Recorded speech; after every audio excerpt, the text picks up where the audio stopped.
Good morning, everyone. We are here for our daily drop-in morning show with the Teach Better team. I have Brad Hughes with me. Brad, how you feeling? I'm feeling great, Ray. Great to be with you this morning. How are you feeling? I'm feeling so good. I cannot believe still. I think I'm still in shock. The daily drop-in is starting again. We are going live every single morning, Monday through Friday at 7 a.m. Eastern to cheers you in the morning, tell you wonderful news, talk shop, take some questions, and then wish everybody a fabulous rest of their day. We are live every single morning, Monday through Friday, but this one's special because we have Brad Hughes. So we're about to get started here. If you are popping in, please start us off in the comments. Say hello. Tell us where you're watching from.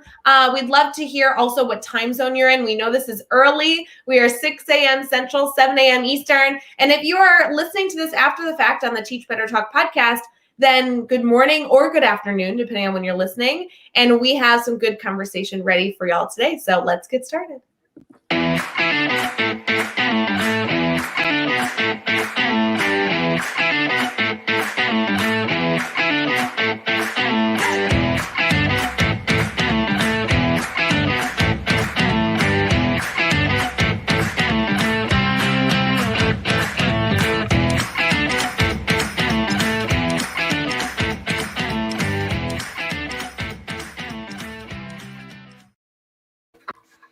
All right, guys, I think we can start our morning with our morning daily drop-in cheers. Good morning, Brad. Good to see you.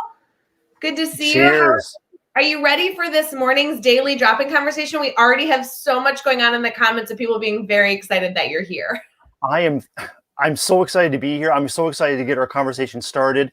I love the segments. I love the new opportunities it's going to bring with new guests and new insights, but above all, it's the opportunity to interact with the amazing Teach Better family right there in the comments. It's amazing.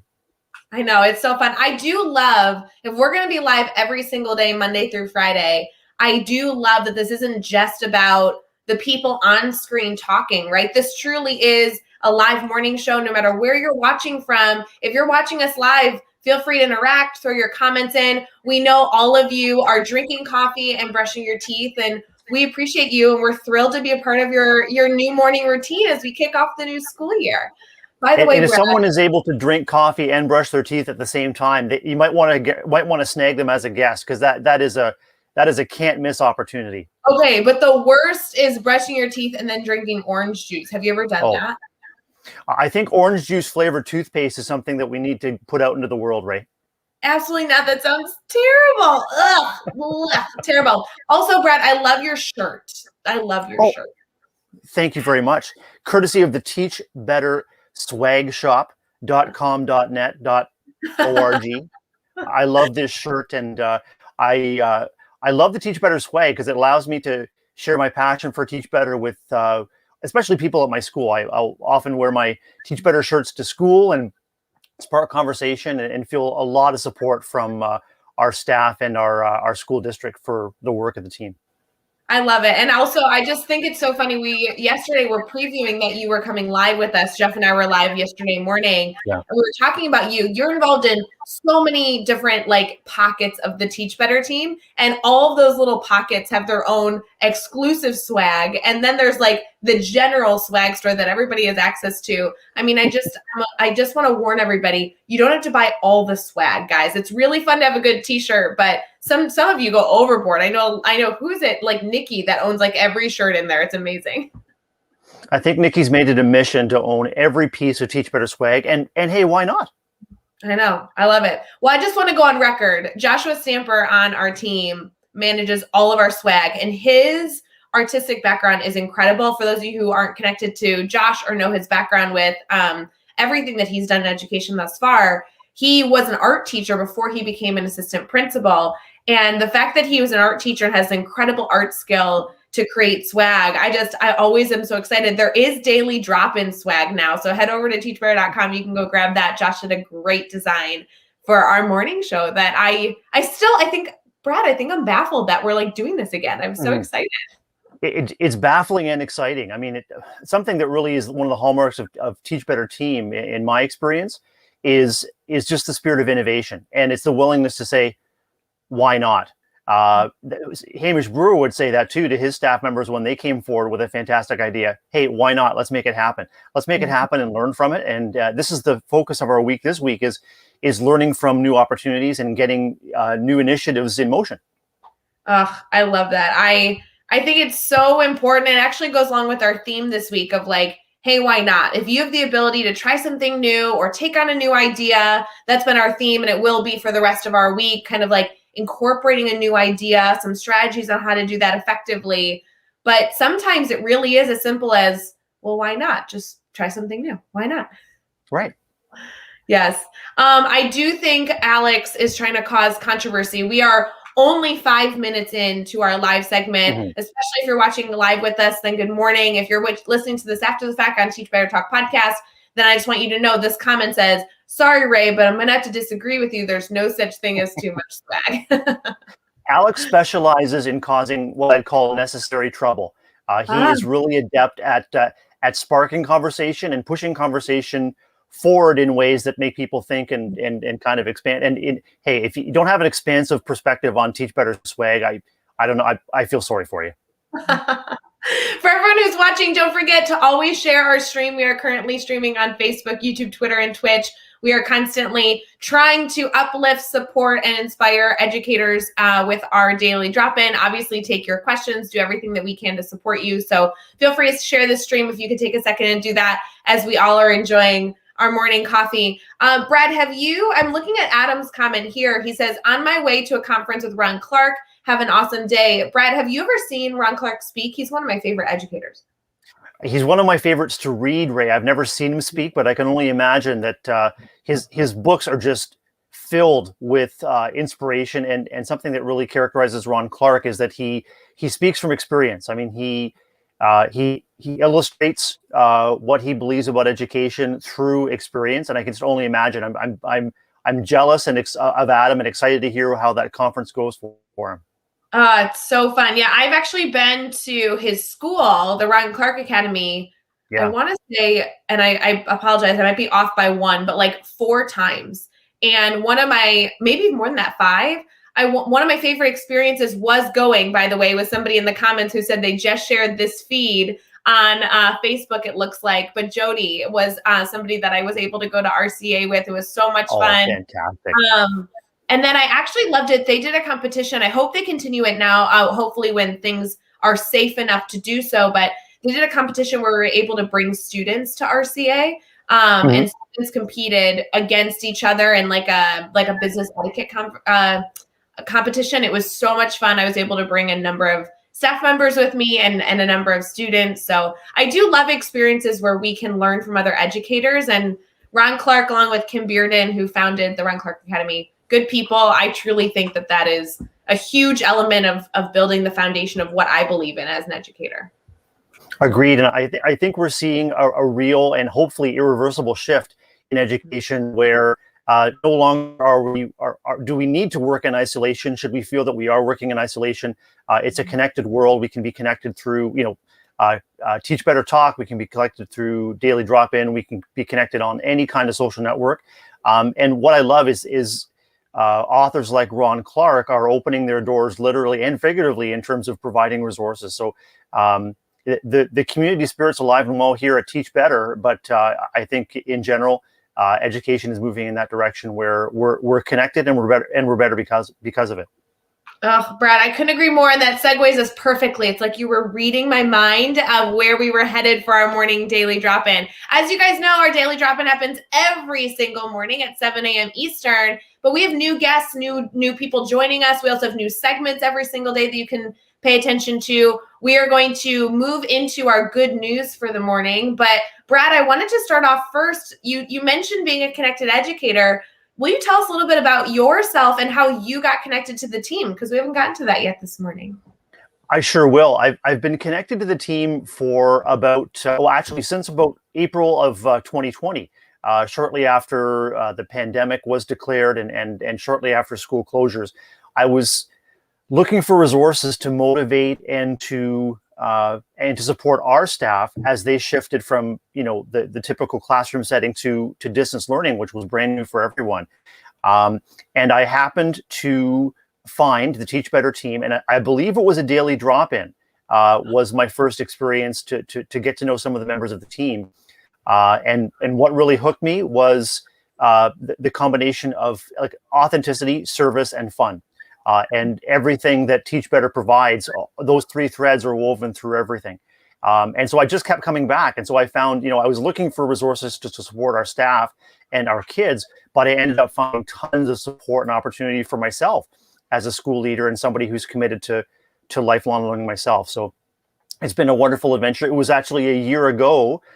It might have been on this very day, Ray, that you and I had a daily drop-in from right here. So I'm coming to you from my RV, our trailer, parked on Lake Huron in Ontario. And I joked a year ago that I was waiting for hair and makeup to come by. They still haven't come by. That's so weird. I sent them a year ago. It was a long trip. I've been sitting here for a year now, and I keep reaching out. But anyway, long story short, Teach Better has added so much to my capacity as a school leader. It's added so much to my enjoyment of what I do, and I'm really grateful for opportunities like this, and blogging and podcasting, and it's really hitting all of the wish list items on Brad Hughes's bucket list. So here we are. Brad, I can't believe that you were connected during Daily Drop, and I feel like I've known you for years, because that really puts it in perspective. I think a lot of our network, our family, the Teach Better team's been around for a little over 6 years, and a lot of our family, we kind of saw this big wave come in when COVID, really hit our teachers in a way that nobody expected. And so when we started the Daily Drop-In, it truly was the Monday. It was like March 15th or March 16th of 2020 when we said, how do you support educators during a pandemic? And the only solution we could come up with, we could throw so much content at everybody, but it really was to try and be available. And whether it was available for humor, available for a little bit of inspiration, available to connect you with somebody else, or available to just brainstorm with you whenever you needed it, that was kind of our mission. And we did Daily Drop-In every morning for the rest of that semester. Kind of took a break over the summer, and then people were like, bring it back. And we brought it back for 2 segments later that fall, one to kind of kick off back to school and the other for that winter break segment. But I'm so thrilled that now, a little over a year later, as we've gone through this experience, we can bring it back full time Monday through Friday, because I really felt like this was a safe space to say good morning, just like Jillian is in the comments right now. Say good morning and really just like start off your day with some good vibes. You know what I mean, Brad? Just like good people, good discussion, safe space. Teach Better Daily Drop-Ins happened at a time when people were hungry for something to look forward to, because the world was changing rapidly and with dire consequences for community health and safety. And that, to me, Ray, is where the authenticity thread fits right in. Is Teach Better team made a decision to meet the people that they cared about and wanted to support where they are. So you're right. It's not about pushing content or guessing what people might need. It's about showing up and being present with intentionality. So, I mean, we're here, we're present, we're available, and we're here with the intention of connecting and leaving we want to make sure everyone is leaving feeling a little bit better than when they tuned in. And that was the thread through the Daily Drop-Ins through COVID. And we're back, and that's our goal. It's still to leave people with a great energized jumpstart to their day, and to feel better that they came and tuned in. Well, and I'm so excited, Brad, that you're going to be a staple in our Daily Drop-In. Starting in a few weeks, you'll be a part of our Friday segment every single week. So we're not getting rid of you. And you're involved in so many elements of the team. There's so many different perspectives you can speak from, not only as a full-time educator, as a full-time principal, but also as a member of our mastermind, as a podcaster, as a blogger, as an ambassador. I mean, there's so many ways that you've gotten involved. And so I can't wait to dive in. This will be really good. Are you ready to get to some good news, Brad? I feel like this is a segment that was kind of inspired by you. Are you ready for some good news? I am always ready for some good news. All right, let's get started.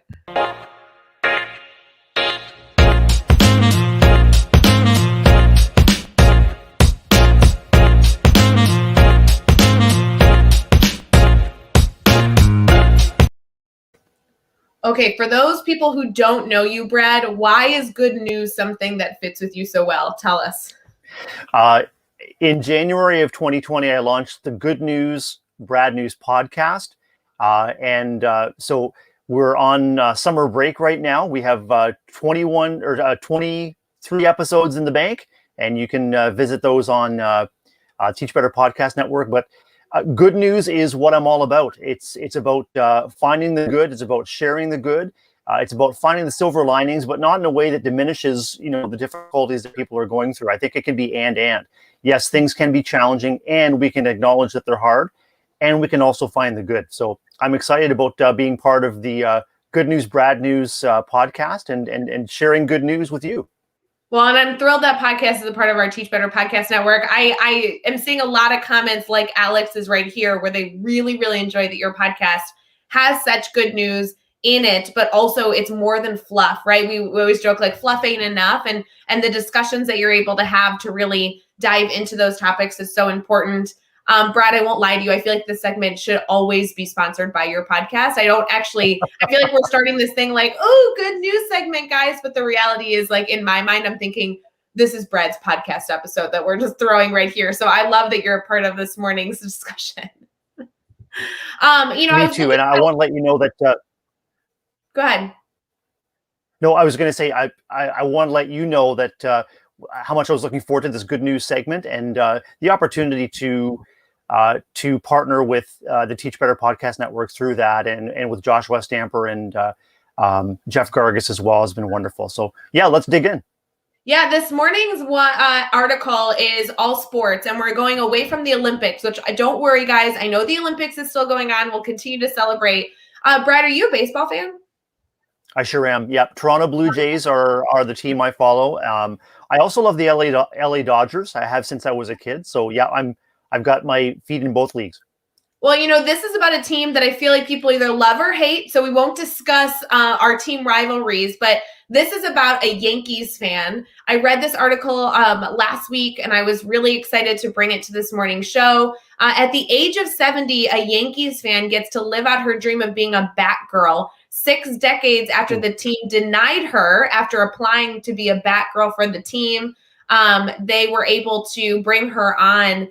This was a really, really wonderful story about Gwen.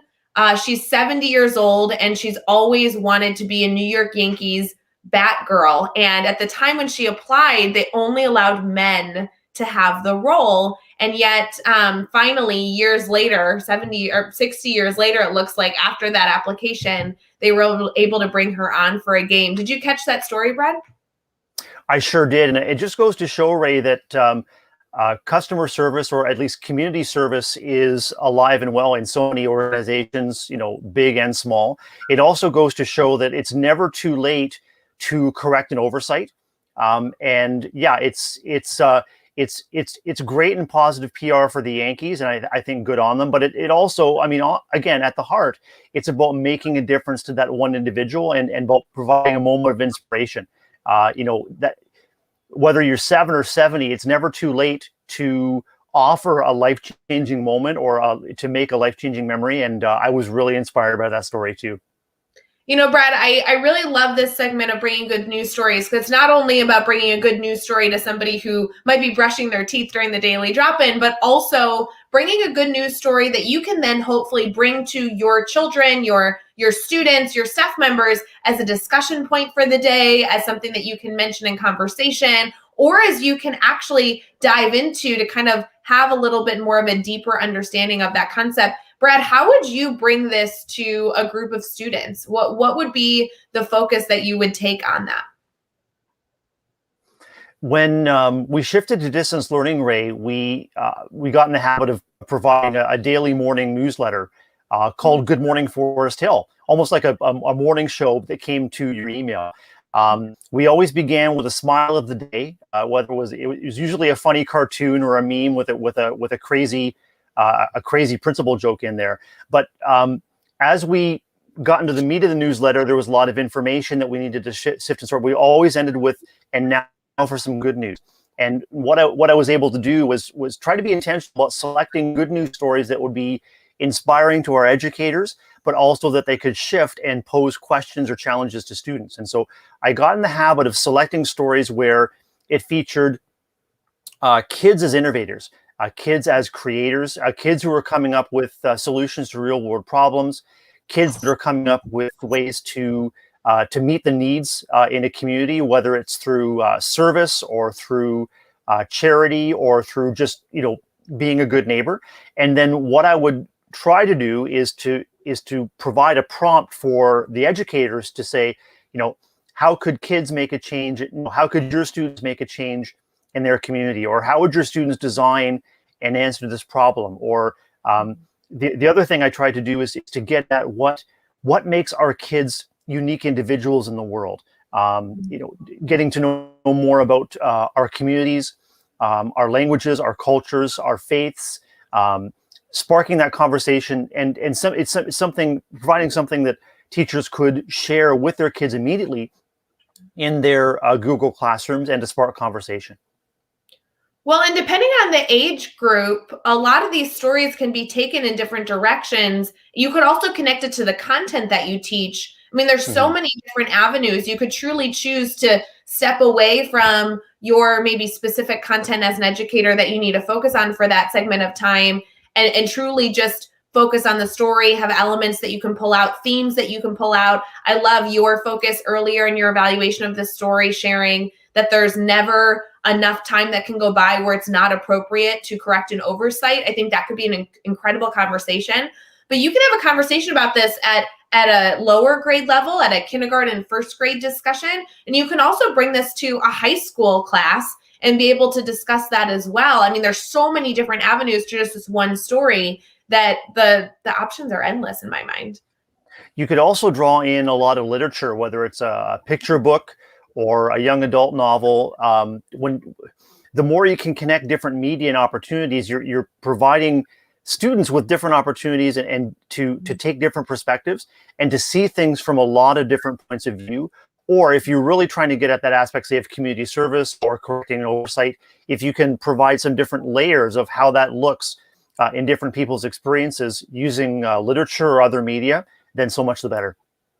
Yeah, my background is in middle level education. And so I always think how would I use this with my 11-year-olds, right? My 6th grade math students.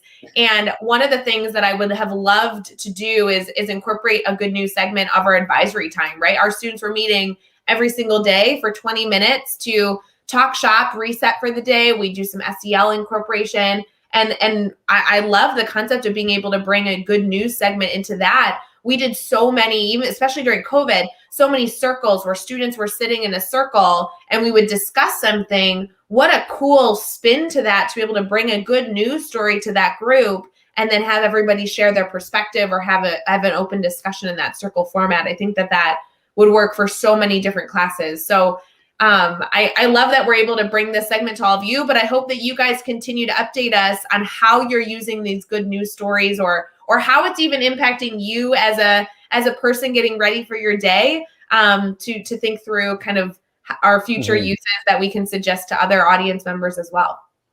Now, Ray, imagine getting that foundation started where your class is sharing good news stories on the reg. And now imagine turning that power and potential over to the kids and saying to the students, your mission is to be a good news detective. Be on the lookout for good news in our neighborhood, in our community, on the internet, in your media, and bring it forward, because then they are taking ownership and leadership for leading conversations that are founded on good things happening. Let's face it, we have long and strong memories for the worst things that have happened to us and the worst things that are happening in our communities. Let's shift the conversation. Let's put kids in the driver's seat of finding and then sharing forward the good news, and then they can be facilitating the same conversations that we educators are doing too. Yeah, I would love to see that. And I think, as we continue to develop our daily drop-in morning show that happens every single morning, Monday through Friday at 7 a.m. Eastern. And also you can catch the recaps either on the social media platforms that we stream on, Facebook, YouTube, Twitter, and Twitch, or you can catch the recording on Teach Better Talk podcast every single day as an episode. But in addition to that, I'd love to find a way for people to submit their good news, like that we can not only be highlighting, articles on the Today Show, but also be highlighting articles of people that are telling us of wonderful things that are going on in their communities, in their schools, and in their lives. I think that would be so fun to get started with. Brad, we could do that, right? We could do that. Oh, it's already done. I've got I've got our Crack Daily Drop-In intern team working on it right now. Yeah, it's ready. Love it. One place that all of you can submit questions live for us to share our insights, brainstorm with you, is the Teach Better Daily Drop-In Brainstorm Bank. We are going to move into that segment right now, so stick with us.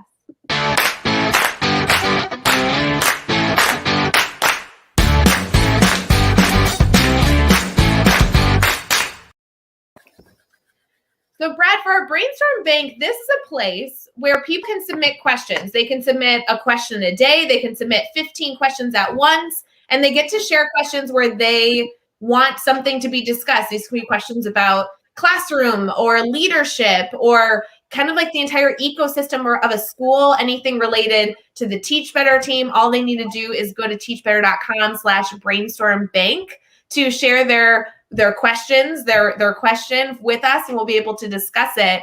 I think this will be kind of a fun spot where people can not only share their thoughts in the comments, but really just kind of pour into, here are some concepts that I'd love to be discussed on the show and get some ideas for. Let's get real about this Brainstorm Bank. You make a deposit to the bank, and then we get to return it to you with compound interest, with lots of different perspectives, and a little financial literacy action here on a Tuesday morning. But a Brainstorm Bank is going to be a huge engine of connection, community, and also inspiration for helping people move forward on what's on their mind. It reminds me a little bit of our Teach Better Admin Mastermind, where on any given week, school leaders and others that are involved in leadership in schools bring forward a question and leave with lots of different ideas. And then ultimately, you're in charge of figuring out what ideas work for you. But it's always great to leave with a new collection of ideas when you want to move forward. Well, and it's interesting you say that, Brad. That's exactly what the mindset was as we were developing this segment during our Daily Drop-In show. Daily Drop-In essentially started as a live brainstorm bank where people could throw in their questions and we could discuss them. But to be honest, and you could even go back and listen to all these episodes if you're tuning in for the first time now. But to be honest, sometimes there were so many questions that we couldn't get to them, or the comments were moving so quickly. You miss one. And so while we do want you commenting live, you're always welcome to bring new ideas and questions to us. This is kind of a spot that if we're not able to discuss your question the day you submit it, we're able to get to it later that week or later that month. Every single week within the Daily Drop-In, we'll have kind of an overarching theme. The theme for this week is about implementing new ideas, kind of strategies on how to do that. And so I think teachbetter.com/brainstormbank is going to allow each and every one of you to kind of house your questions to ensure it's discussed on the show so that we can get you support, whether it be learning about the Teach Better team. Maybe you want to know, about Brad's haircut. You want to make sure that you use the same barber as he does, or you want to learn about Jeff Gargas's new puppy, which we're all huge fans of, or you can ask questions about the classroom or leadership or anything else that you want to discuss. So I'm really excited for this segment. I think it's a good spot. It's going to be a great spot, and it's also an opportunity for you and for me, or for anybody who is guesting, to really reflect on practice. And also we get better by reflecting on practice, and it's rare in education. It can be rare when we have an opportunity to reflect our practice and to share our thinking in a vulnerable but also a really awesome and improvement focused way. So we get changed by it too, right? I love it. Yeah, I'm really excited by this. So if you're listening right now, you're welcome. Whether you're to submit your questions, whether you're here with us live or listening to this after the fact as an episode of Teach Better Talk podcast, simply head to teachbetter.com/brainstormbank. It doesn't ask for a lot of your information, to be completely transparent. You literally just throw your question in. I think it can even be anonymous if you're not looking to submit your information. And we just wanted to create a safe space for you to get some answers. And we specifically didn't call it the answer to all bank or the solutions bank. We wanted to keep it as a space of brainstorming, whether it be the people on the screen giving you resources, or even people in the comments sharing their thoughts and opinions. We wanted to create a space for people to discuss. So I'm laughing because I'm thinking the Answer to All Things podcast, or the Answer to All Things daily, that must be on another network, because this is the bring your answers and bring your questions and we'll figure it out together. And if we don't figure it out together, we're going to keep trying. That's the thing about starting any new initiative, is that it's it's just start. Just start with a small step. Small is powerful. Small is beautiful, and learn from it and learn through it, and network on it too. Well, and that's a good point, Brad, that I really struggled with for a long time. And I think I finally gotten to the acceptance mode of this mindset, where I thought that you were considered successful when you were able to answer every question, right? When you were able to be the person that people could go to and you would have the answers, right? You would be the expert. And I thought that to be an expert, it meant that somebody could come to you about a topic and you would give them the solution. And a huge shift, a huge mindset shift that I've really worked on is, it's not about having the answers. It's about being able to brainstorm, to problem solve with them. And sometimes an element of that is to simply connect them with somebody that has more insight, and for you to be just the median in which they were able to connect with that other person. I love that element. I tell people all the time, reach out with your questions, because I probably won't know the answer, but I probably will know somebody who either will, or they'll know somebody who will. So it's all about being a connected educator. It goes back to what you were saying earlier in this daily drop-in segment. Sometimes, Ray, having the answer it brings a little bit of peace of mind to someone. So if there's a piece of critical information that really affects, that individual ability to take the next step in his or her day, let's find it out. Let's find it out now. But there's a huge amount of pressure I put on myself as a teacher and as an emerging school leader as well, to be the answer guy, to not only be in the know, to demonstrate that I knew what I was doing, but also to have the answer. I kind of figured that was the role of the school leader, was to know it and share it back. But just like you said in your experience, the power is in welcoming questions, and it's in naming the fact that questions, for all of us, whether you're in a leadership position or not, questions signal that others might be seeking the same information.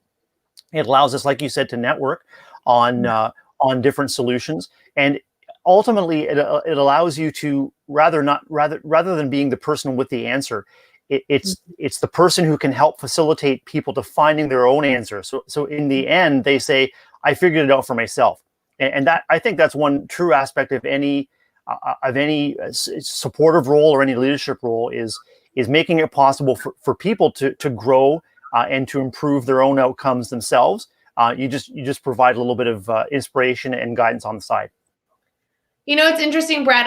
This is kind of more of a personal thing, but I feel like every time I'm talking to you, we're not actually live. We're just like talking shop. Yeah. So maybe I shouldn't be talking about this out loud publicly, but I just took on officially, as of yesterday at like 6 p.m., it became official that I took on a role supporting a nonprofit in a more official capacity. And this nonprofit is called the Ames Network. It supports Illinois educators, and specifically Illinois middle level educators. It's like very, very strategic. And one element that they kept focusing on for this position was, Ray, what's your vision for this organization?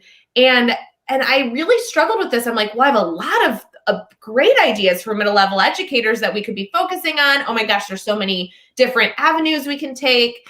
And I really kind of sat back and I was like, well, actually, it's not my job to figure out the direction. It's my job to kind of facilitate the questions, facilitate the discussion, foster deep thinking with the board. And then I get to be a part of the execution plan, right? It's not about my role being the way we go. And much like, I assume, a principal, right? It's really about asking the right questions, collecting all the information, and then hopefully being able to provide some direction that we can all move together as a holistic group. Can you speak to that a little bit? Yeah. First of all, congratulations, and second of all, what a fortunate organization to to pose that question to you and to have you respond, we're going to figure this out together. Because whether you're talking about a school community or any kind of community organization, a lot of these organizations are have a history of being top down, of being directive or transmissive in terms of what we're going to accomplish and when and how. And this is part of the shift that we talked about a little bit earlier, Ray, is that now organizations have opportunities to be much more organic. And leadership or people who are facilitating excellence or growth in that organization have the opportunity, and I would even say have the responsibility now of actively involving the membership, whether it's staff members or community members or members of the organization, involving the membership so that we're mobilizing everyone's strengths and everyone grows together. You can see that happening in highly functioning and happy schools where everyone knows and is secure in their strengths, but also everyone knows and is aware of how we are eager to grow. And I often say the answer is somewhere in the building, or the answer is somewhere in our district. Someone has experience in this situation, let's just find it. And so when organizations are transparent, and when you, Ray, as part of the Illinois Middle Educators, as you go forward in leadership and people recognize that they do have a voice and you're eager to know about how they want to grow, and also you're eager to help them do that, then that vulnerability shifts and people are more eager to make that connection and to take that risk and say, I'm eager to grow in this area. How can I do that? And then you can connect them. So good on you and congratulations. And that's, you're right. That speaks to my heart of leadership is doing it together and distributing the opportunities, drawing on people's strengths, and also letting people know that, let's just be honest about where you want to grow and how we can help you do that. Absolutely. And being open-minded to changing when you get evidence that it's not working. I mean, I think so many components of where I see this nonprofit doing some work within the next few months or within the next 12 months is really looking at what's our vision, what are we working towards? Let's try a few baby steps in that direction. And then let's constantly be evaluating, is this working? And how are we measuring if it's working? As teachers, we do this all day.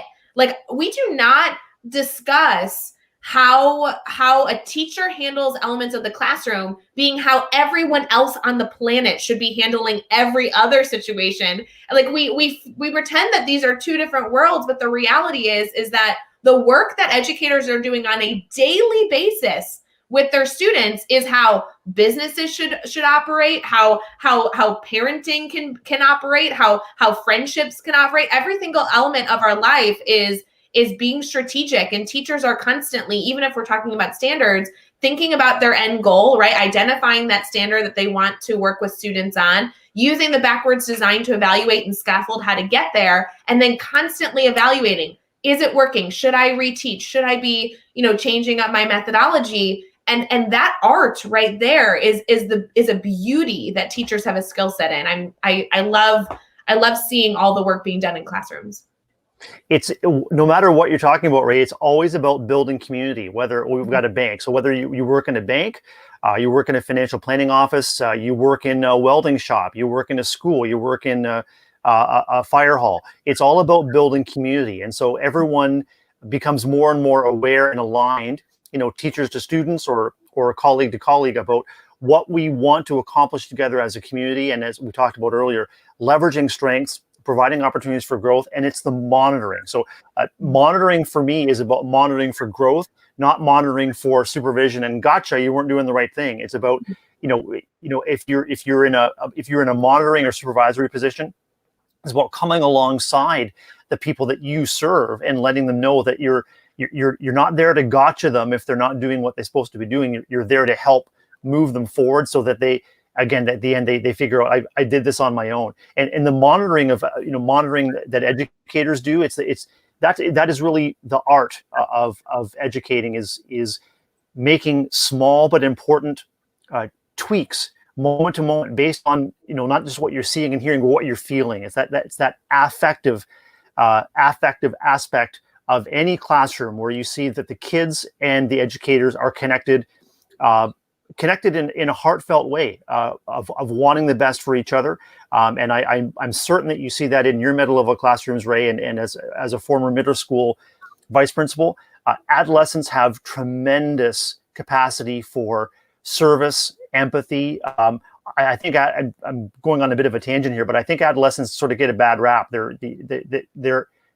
There's so much potential for empathy and community service, especially when you can bring them together in a school community. So I'm excited that you continue to get so much satisfaction out of being a middle level educator, Ray, and also you've got an opportunity to provide even more service to others in that capacity. So that's fantastic. No, it's great. I Brad, we are so fortunate in the roles we both have where, we get to be a part of so many incredible projects. Like, I love that my entire world, moment to moment, day by day, as I look at my calendar, is surrounded by people like those of you in the comments. I'm seeing all your comments come through. People in the comments that are doing such wonderful things, and you either get to sit back and kind of watch the magic happen. Sometimes you get to be kind of hands-on and involved in the project that they're working on. But that's always incredible. And it kind of segues beautifully into our theme for this week. Every daily drop-in is going to have some sort of theme of the week, a discussion point that we're going to be focusing on. Obviously, we're going to be taking questions from people and interacting with a number of different elements for daily drop-in. But one of the ones that I'm excited for is kind of having this overarching topic and having 5 different people throughout the week kind of share their perspective. And Jeff Gargas did a great job kicking us off yesterday, focusing on implementing new ideas. And his focus yesterday was, and I know that you were watching as well, was kind of on that first step. When you are thinking about an idea, whether you're implementing this in a classroom, on a building level, at a district level, or one-on-one with a student, when you're implementing something new, the first step is deciding, am I going to go all in and like jump into taking the whole piece, in one big bite? Or am I going to kind of section this out into small little pieces? And we had a really wonderful discussion around the pros and cons that both of those elements have. What are your thoughts on kind of a tip or trick or a strategy that you use or you've seen successful in implementing a new idea? Because it sounds like a lot of people might be doing that this week. Ray, I think what's key is to name your intention to change and to learn through practice. I was really fascinated by your conversation with Jeff yesterday about jump in or take, little bitty step. Like it doesn't have to be either or. It can be and. Just do one of those things. Gather your courage and dive in, or gather your courage and take that important first step. But what's crucial is to frame those as learning opportunities, not winning or necessarily succeeding opportunities, but learning opportunities. Let's face it, like all life is change, and all that we do in our families, communities, classrooms is about, look, we talked about monitoring, and it's about leading change forward. So implementing new ideas is no different. It's just a matter of name where the need is, figure out what help you need to take that next step, and to position yourself as a learner through the process, and tell people around you, I'm going to be implementing the grid method this semester. It may bomb. It may be a huge success, but I know it's going to be a learning opportunity for all of us. And as an educator, name that to your kids as well. I love your focus on it being a learning opportunity. I do think that adds kind of like another layer to our conversation from yesterday, which is the whole point of being able to discuss something, right? Like kind of building that perfect deli sandwich throughout the week of things to consider around these themes. When we're talking about implementing a new idea, your focus on it truly being a learning experience, it is about being able to constantly evaluate and reflect throughout that process. So regardless of what direction you choose at any point of your implementation, if you're approaching it as a learner, you're constantly looking through the lens of, is this going well? How is it feeling? I'm going to be reflective, and kind of what's my measurable? I feel like that's been a big buzzword in my world recently, is how are we measuring success? And I found that doing that kind of in a content capacity was a little easier for me to understand. But anytime I was implementing something that wasn't a content topic, it became a little bit more challenging to determine that KPI, right? That measurable that I wanted to continue to be reflecting on. Is this working? How do you think you decide what you should be looking at as your measurable for your new idea to determine, is this going really well or not? Because if you don't have it, then you could get all the way to the end and find that you weren't successful and kind of miss out on that opportunity to fix it along the way. Does that make sense what I'm asking? Yeah, it sure does, Ray. To me, it begins back with the sort of the core of the project is, what are you seeking to change? What are you seeking to? So it's about improvement. So what are you seeking to improve in an educational setting? How is what I'm attempting going to make a difference for kids? Whether it's in their academic achievement, their social and emotional learning, their ability to come together as a cohesive community. What problem am I trying to solve? And so if you can get real clear on what that problem is, and then shift it from problem to opportunity. So it could be as simple as I want to, sorry, if you frame it as a question, if I blank, then I hope, and then you put the result there. So if I implement small group reading this semester, then I hope that I will see level 1 and level 2 readers moving up a level, something like that. So if I blank, I hope to see blank, and just get clear on what that is. And then I think moving forward with change requires you to be reaching or have reached a tipping point in terms of the learning you've done that's going to allow you to take that next step, and that impetus to actually put it into action. And that can be at a very small classroom level with an individual student or a group of students. It can be at a whole class, or it can be even at a school level where, the educators, the school leader, there's this rumbling that something needs to change. You don't know what it is. So how have other people approached it? You do some research, you figure it out, and then something will click. There will be something that will click with your head and your heart as an educator, that it's essential that we move forward with this change now. Let's define what we want to do, what we hope to see. And it doesn't have to be an all or nothing either, Ray. It can be iterative. So you can start with a small question, and you can start with trying to make a small impact. And then the answer to that question, or the solution that you find, will lead you to refine that initial question. And there's just going to be a process of continued research and growth. Yeah, something I really like about this, Brad, and again, I love that this daily drop-in morning show is going to allow us to kind of add layers to this theme every single day throughout the week. But you're really discussing, once you determine how you're moving forward, how can you determine if it's working?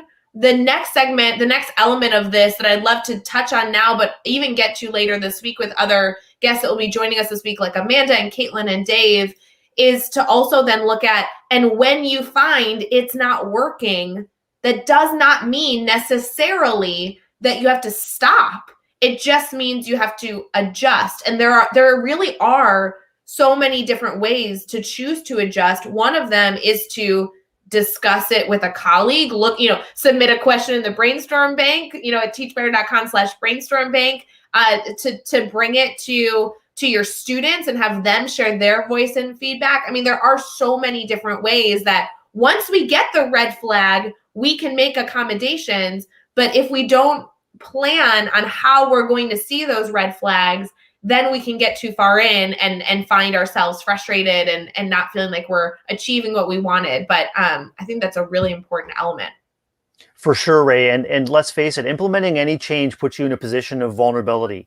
And so as an individual or as a member of a staff team, you're putting yourself out there saying, I'm going to stake my time, energy, and my capacity in making this change. And setbacks hurt. They hurt. They can be discouraging. And as we discussed way earlier in our episode, we have much longer memories for those hurts and setbacks than we do about, what's successful. So part of change management for me is about energy management. It's about reminding yourself and reminding others that you serve that it's going to take energy to implement these changes.